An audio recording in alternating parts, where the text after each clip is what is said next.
Bonjour à tous, Dimitri, cryptoparadise.consulting.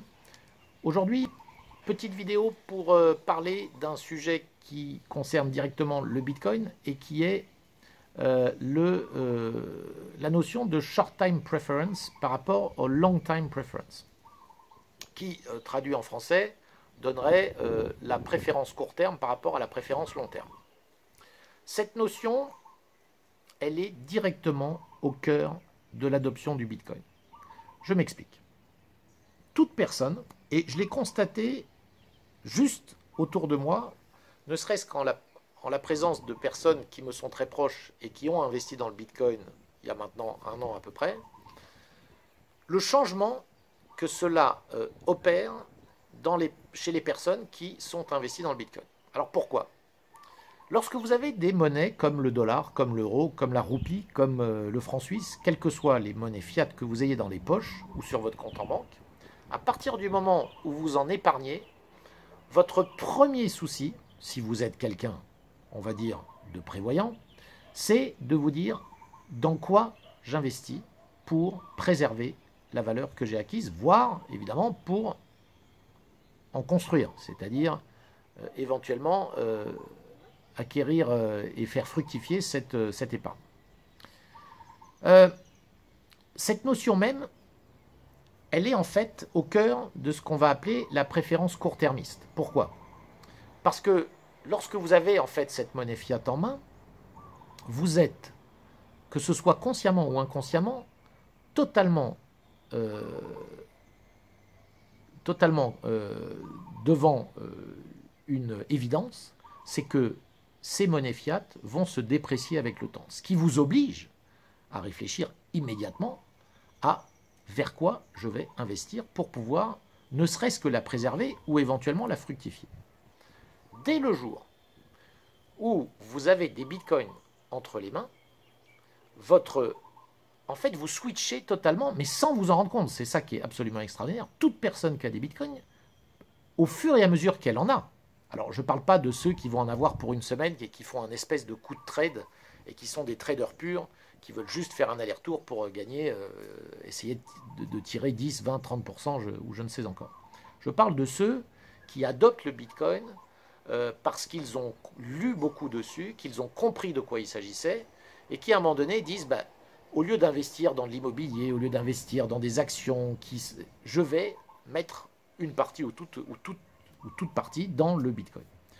Dès lors qu'elles font ce choix, elles vont avoir une espèce d'inversion de leur réflexion et qui va être qu'à chaque fois qu'elles vont devoir dépenser quelque chose en Bitcoin, puisque on part du principe qu'elles sont en Bitcoin, et moi je vais vous parler de mon exemple personnel, ça fait maintenant, je dirais plusieurs années, que tous mes avoirs liquides sont en crypto-monnaie, et en grande partie, à 80-90% en Bitcoin. Donc ce que je vous dis là, c'est quelque chose que j'ai pu voir chez d'autres, mais qui évidemment, j'ai vécu moi-même. C'est que très rapidement, en fait, à chaque fois que vous allez faire une dépense avec vos bitcoins, la première question dans votre esprit, c'est est-ce que j'ai intérêt à dépenser un bitcoin aujourd'hui pour acheter quoi que ce soit d'ailleurs, hein, que ce soit une voiture, un appartement, tout ce que vous voulez, ou même, je sais pas moi, une bicyclette, enfin bref. Est-ce que j'ai intérêt à les dépenser aujourd'hui ou est-ce que j'ai pas plus intérêt à les garder et à reporter ma dépense plus tard parce que dans 6 mois, dans 1 an, ma bicyclette, mon appartement, ma voiture, elle va me revenir à 2 fois moins, 3 fois moins de bitcoin. Et c'est quelque chose que vous allez vérifier au fil du temps et qui va à un moment donné vous faire switcher vers quelque chose qui du coup vous change la façon dont vous avez la perception de l'avoir que vous avez en main. Lorsque vous avez des dollars ou des euros, votre obsession, c'est de vite les dépenser. Les garder et les accumuler, je crois que toute personne qui réfléchit un peu sait que ce n'est pas une bonne idée. Donc bien sûr, les placer dans les différents outils qui sont à votre disposition dans la finance traditionnelle, bien sûr, ça se fait. Mais l'idée même qu'on ne puisse pas garder quelque chose qui est quand même l'argent avec lequel on vit, et qu'on ne puisse pas le garder comme réserve de valeur, est déjà en soi la preuve qu'il y a une énorme faiblesse dans cette chose-là. Car une bonne monnaie devrait être une monnaie, bien sûr, qui permet d'échanger entre nous, mais qui, bien entendu, devrait permettre de conserver la valeur. Le Bitcoin, c'est ce principe-là, et c'est ce problème-là qu'il résout immédiatement, et qui fait que dès que vous en avez, vous switchez totalement, vous inversez votre échelle de valeur, et vous inversez votre rapport, finalement, au temps avec la monnaie. C'est-à-dire que quand vous avez des Bitcoins, vous devenez de facto quelqu'un qui va ne plus avoir une préférence court-termiste, mais qui va passer en préférence long terme, et donc préférer construire un avenir sur le long terme, et plus du tout quelque chose d'immédiat, le petit profit, le petit coup qu'on fait tout de suite, ok, on gagne ces petits dollars, vite, vite, vite, et puis la question qui vient immédiatement dès qu'on a gagné ces dollars, mais qu'est-ce que j'en fais? Où est-ce que je les replace? Donc en fait, c'est quelque chose, c'est comme une espèce de cercle vicieux sans fin, où vous vous dites, si vous raisonnez en dollars, vous dites, ah, j'achète du Bitcoin, je les revends, waouh, j'ai gagné 100%, et j'ai doublé mes dollars. Ok, vous avez des dollars. Et maintenant, qu'est-ce que vous faites avec vos dollars? Eh bien, ça recommence. Alors, soit vous les dépensez, bien sûr, ok, dans ce cas-là, vous avez acquis un bien, parfait. Mais si vous vous dites, non, non, non, non, c'est quand même pour mon avenir, ben là, la question revient immédiatement. Qu'est-ce que j'en fais? Ah, ben, est-ce que je rachète des Bitcoins? Et si vous voulez, c'est comme une espèce de course effrénée, alors que quand vous avez des Bitcoins, c'est rigoureusement l'inverse. Vous avez des Bitcoins et vous êtes tranquille. En fait, aucune dépense ne devient, je dirais, urgente. Aucune. C'est même l'inverse, c'est-à-dire que tout peut être reporté à plus tard. Et du coup, alors évidemment, d'un point de vue économique, ça peut avoir des effets que certains économistes redoutent au plus haut point, parce qu'on est typiquement dans un environnement qui peut paraître déflationniste. C'est-à-dire que si les gens attendent avant de faire leurs dépenses, parce qu'ils voient leur avoir qui ne cesse de s'apprécier, et qu'ils voient bien que de mois en mois, ils achètent de plus en plus de choses avec leur Bitcoin, alors évidemment, il y a une forme, si vous voulez, de vélocité de la monnaie qui réduit. Mais on est déjà en train d'y assister avec les monnaies classiques, dont la vélocité ne cesse de baisser, ce qui explique d'ailleurs les volontés des banques centrales d'imprimer toujours plus. Alors ça, c'était une incartade. Le point principal que je voulais développer dans cette vidéo, c'était celui-là, c'était ce changement de paradigme, et qui finalement est celui que vous obtenez lorsque vous adoptez réellement ce que je vais appeler le Bitcoin standard. Le Bitcoin standard, vous le savez, c'est un livre qui a été écrit par Saifedean Ammous, que je vous conseillerais de lire, car c'est un bouquin très très intéressant. Saifedean l'a écrit il y a maintenant 5 ans, si je ne m'abuse, il a été traduit dans beaucoup de langues, et il va vous permettre de comprendre comment le Bitcoin pourrait devenir... Alors, quand il l'a écrit, on était très très loin, si vous voulez, de corporates qui investissaient dans le Bitcoin. On en était très très éloigné. Et voyez comme aujourd'hui, le Bitcoin standard est maintenant passé chez des corporates. Donc quand vous avez des corporations comme MicroStrategy, comme Tesla et comme plein d'autres maintenant, qui décident de mettre leur trésorerie en Bitcoin, voilà des gens qui adoptent, ou des entreprises qui adoptent le Bitcoin standard. Ils décident d'acheter des Bitcoins, pas du tout pour les revendre dans 3 mois, si vous voulez. C'est un vrai choix de préserver sa trésorerie sans plus avoir à se prendre la tête, si vous voulez, sur qu'est-ce que je fais avec mes dollars. Comme l'a très bien expliqué Michael Saylor. Michael Saylor, quand il avait toute sa trésorerie en dollars, il disait lui-même, nous sommes assis sur de la glace fondante. Et ça, ce n'est plus acceptable. Donc, on a adopté le Bitcoin standard maintenant au niveau corporate.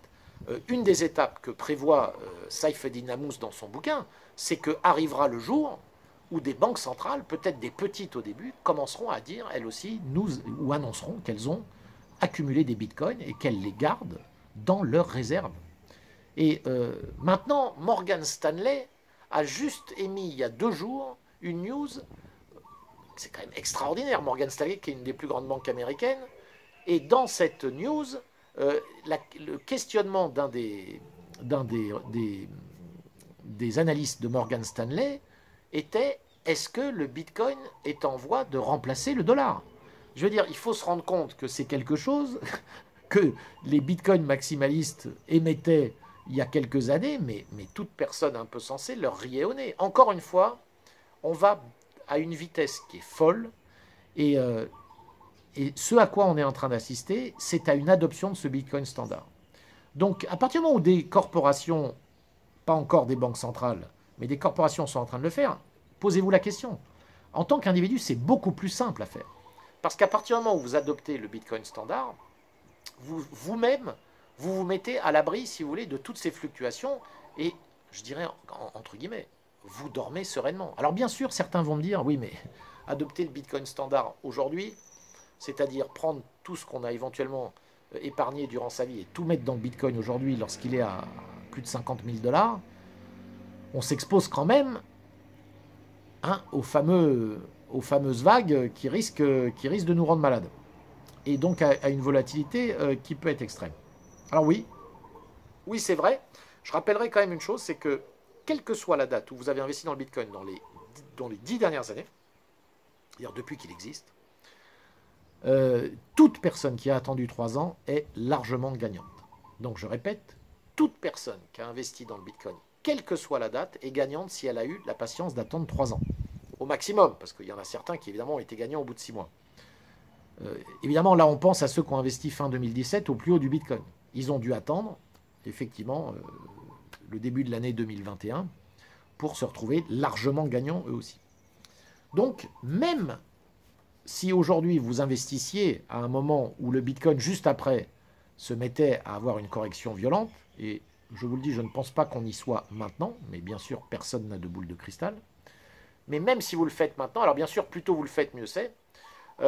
Néanmoins, je conseillerais toujours à des gens qui décident finalement de suivre ce genre de conseils de le faire par étapes. C'est-à-dire que au lieu de tout mettre d'un seul coup dans le Bitcoin à un prix et donc de faire un espèce de pari très audacieux, sauf bien sûr si vous savez que vous pouvez oublier vos avoirs pour 3 ans, dans ce cas-là, vous n'allez pas faire d'erreur.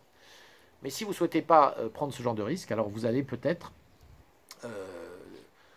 plutôt choisir le fait d'investir, et j'avais fait une vidéo là-dessus, je tâcherai de vous remettre le lien en fin de vidéo, qui explique comment il y avait 3 façons intelligentes d'investir dans le Bitcoin. Il y en a une qui est celle que je recommande pour quelqu'un qui souhaite adopter, disons, le Bitcoin standard, c'est de prendre l'argent qu'il a et de le diviser on va dire, en un nombre de mensualités, peut-être sur un an.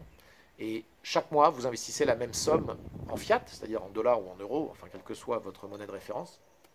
Prenez la somme et vous achetez le nombre de Bitcoin équivalent. Certains mois, vous en aurez plus, certains mois, vous en aurez moins. Si le Bitcoin est en phase haussière, bon, ben, vous allez avoir des niveaux d'achat qui vont suivre la hausse et vous allez avoir un prix moyen d'achat qui sera de toute façon meilleur que le Bitcoin, que le cours du Bitcoin actuel. Et si vous êtes dans une phase où le Bitcoin baisse, en fait, vos prix d'achat vont moyenner à la baisse. Et puis, lorsque le Bitcoin va faire son rebond, eh bien, vous aurez finalement moyenné un prix, vous aurez un prix moyen d'achat qui sera bien meilleur que si vous aviez tout acheté un temps T. Voilà, j'espère que j'ai été clair sur cette vidéo. Si vous aimez ces vidéos, n'hésitez pas à vous abonner à la chaîne YouTube et à cliquer sur la cloche pour être notifié de chaque nouvelle vidéo. Et je vous dis à très bientôt.